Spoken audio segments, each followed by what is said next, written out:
નમસ્કાર વિદ્યાર્થી મિત્રો, સ્વાગત છે આપનું ગુજરાતી પાઠશાલામાં. આજે આપણે જોઈએ ધોરણ 7 ગુજરાતી વિષયમાં પાઠ 13 હાઈસ્કૂલમાં એનું સ્વ અધ્યયન પોથીનું સોલ્યુશન જોવાના છીએ.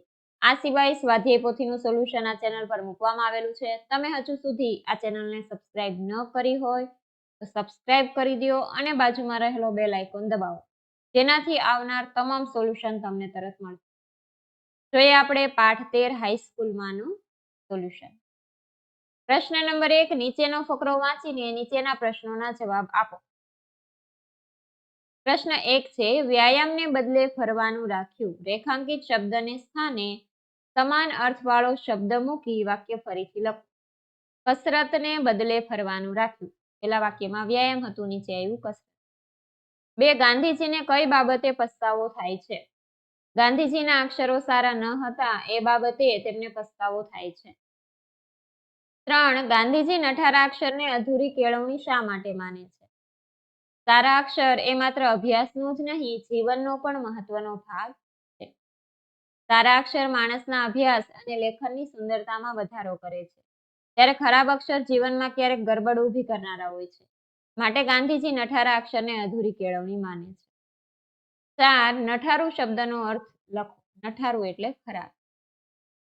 પ્રશ્ન નંબર 2 છે, તમે તમારા જીવનની યાદગાર ક્ષણો કેવી રીતે સાચવો છો? કેમ? હું 10મા ધોરણની પરીક્ષામાં પ્રથમ નંબરે આવ્યો. તે મારા જીવનની યાદગાર ક્ષણ છે. એ સમયની ખુશીને હું મારા મોબાઈલમાં વિડીયો રેકોર્ડિંગ કરી લઈશ અને ફોટા પણ પાડી લઈશ. તે યાદગાર ક્ષણોને હું મારી ડાયરીમાં નોંધ પણ કરી લઈશ, જેથી હું આ યાદગાર ક્ષણોને હંમેશા સાચવી રાખું. આ સિવાય તમારા ભૂતકાળમાં જે કઈ ઘટના બની હોય એ પણ તમે લખી શકો અને કોઈ પણ કલ્પના કરી અને ભવિષ્યની ઘટના પણ તમે લખી શકો. તમારા એક દિવસની દિનચર્યા લખો. આજે સવારે વહેલો ઉઠીને દૈનિક ક્રિયા પૂર્ણ કરી નાહી ધોઈને તૈયાર થઈ ભગવાનના મંદિરે દર્શન કરવા ગયો. ત્યારબાદ નાસ્તો કર્યો અને છાપું વાંચવા બેઠો.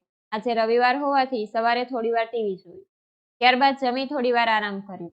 બપોર પછી મિત્રો સાથે તેમના ખેતરમાં ફરવા માટે ગયો. ત્યાં થોડીવાર અમે ક્રિકેટ રમ્યા. ખેતરની તાજી હવાનો આનંદ માણવાની ખૂબ જ મજા આવી. ત્યારબાદ ઘરે આવી થોડીવાર ઘરના વડીલો જોડે વાતચીત કરી. ત્યારબાદ સાંજે જમ્યા બાદ થોડીવાર મિત્રો સાથે બેઠો. સવારે સ્કૂલે વહેલું જવાનું હોવાથી હું સૂઈ ગઈ. પ્રશ્ન નંબર 4, ઉદાહરણ મુજબ પ્રમાણવાચક વિશેષણના 5 વાક્ય લખો. થોડાક ઘઉં, મુઠ્ઠીમાં થોડું અનાજ હતું, ચપટીમાં થોડા ચોખા હતા, થેલીમાં થોડા શાકભાજી હતા, થાળીમાં થોડી મીઠાઈ હતી, ટોપલીમાં થોડી દ્રાક્ષ હતી. પ્રશ્ન નંબર 5, નીચેના ફકરામાંના રેખાંકિત શબ્દોને શબ્દકોશના ક્રમમાં ગોઠવો. પહેલો શબ્દ અર્થ, 2 કાગળ, 3 મુક્તિ, 4 સમય, 5 સેવા, 6 હાજરી. પ્રશ્ન નંબર 6, નીચેના પ્રશ્નોના ઉત્તર આપો. તમારા કોઈ વર્તનથી તમને પસ્તાવો થયો હોય તેવો પ્રસંગ લખો. એક વખત મારાથી મારા મિત્રને કારણ વગર ઊંચા અવાજે બોલાઈ ગયું. જ્યારે મારો ગુસ્સો ઠંડો થયો ત્યારે મને ખૂબ પસ્તાવો થયો અને તેની માફી પણ માંગી લીધી. આમ આપણે ક્યારેય વગર વિચાર્યું બોલવું જોઈએ નહીં. 2, તમને ખબર હોય એવી 5 આત્મકથાના નામ લખો. ખબર ન હોય તો અન્યને પૂછીને. સત્યના પ્રયોગો ગાંધીજી, બાનો ભીખુ ચંદ્રકાંત પંડ્યા, તદભિહિ સંઘ મનુભાઈ પંચોળી, ઘડતર અને ચણતર નાનાભાઈ ભટ્ટ, બિલ્લો ટીલો ટચ ગુણવંત શાહ. જુદી જુદી ભાષાઓ વિશે ગાંધીજીના વિચારો તમારા શબ્દોમાં લખો. ગાંધીજી માનતા કે ઉચ્ચ શિક્ષણ માતૃભાષા ઉપરાંત રાષ્ટ્રભાષા હિન્દી, સંસ્કૃત, ફારસી, અરબી અને અંગ્રેજીને સ્થાન હોવું જોઈએ. આટલી ભાષાથી ડરી જવાની જરૂર નથી. ભાષા પદ્ધતિસર શીખવામાં આવે તો તે શીખવાનો બોજો નથી લાગતો અને અતિશય રસ પડે છે.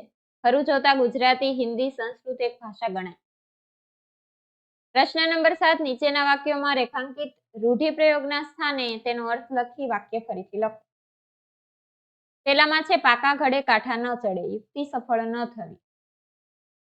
મિતાંશને ગણિત શીખવાના બહુ પ્રયત્નો કર્યા પરંતુ કોઈ યુક્તિ સફળ ન થઈ.